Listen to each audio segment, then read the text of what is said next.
Bonjour à toutes et à tous, et bienvenue dans la chaîne de podcast de la filière ORCID, la filière de santé des maladies rénales rares.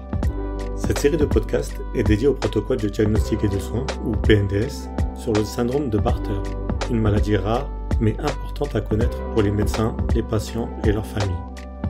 Ce PNDS a été publié en 2021 sur le site de la HAS, la Haute Autorité de Santé, et a été coordonné par les docteurs Rosa Vargas-Poussou et Anne Blanchard pour le centre de référence MAREA, sous l'égide de la filière ORCID.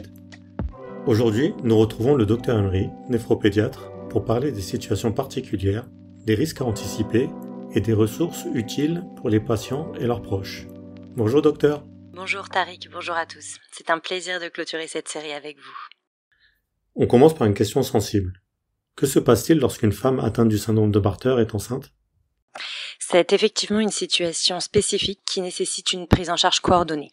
Une femme atteinte d'un syndrome de Bartter enceinte doit être orientée vers une maternité de niveau 3. Il faut surveiller l'équilibre hydroélectrolytique et notamment la kaliémie, car la grossesse s'accompagne d'une baisse du taux de potassium dans le sang. Il faudra également ajuster les traitements, car certains, comme l'indométacine, sont contre-indiqués pendant la grossesse, et anticiper les besoins pendant le travail et le postpartum. En cas de suspicion anténatale de syndrome de Bartter chez le fœtus, on recommande aussi une prise en charge en centre tertiaire avec une équipe pluridisciplinaire. Parlons aussi des situations aiguës, comme les infections ou une chirurgie. Quels sont les risques et comment les anticiper ? Alors, ce sont des moments à haut risque. En cas de gastroentérite, de fièvre ou de jeûne, il y a un risque de déshydratation et d'aggravation rapide des troubles ioniques.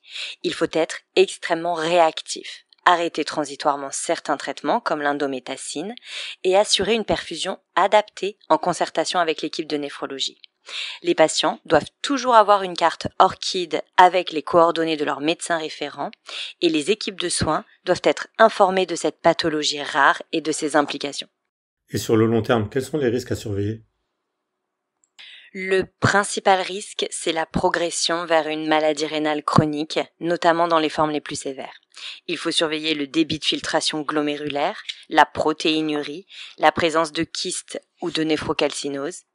Il existe également un risque de retard staturopondéral lié à la déshydratation chronique et à l'anorexie secondaire, lorsque les patients nécessitent des apports hydrosodés majeurs, entraînant des difficultés d'apport calorique.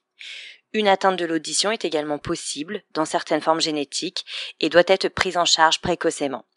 Il y a aussi le risque de retentissement psychologique et social, notamment en cas de retard scolaire ou de difficultés d'insertion, d'où l'importance du suivi global. Quelles ressources existent pour les patients et leurs familles ? Plusieurs ressources sont essentielles.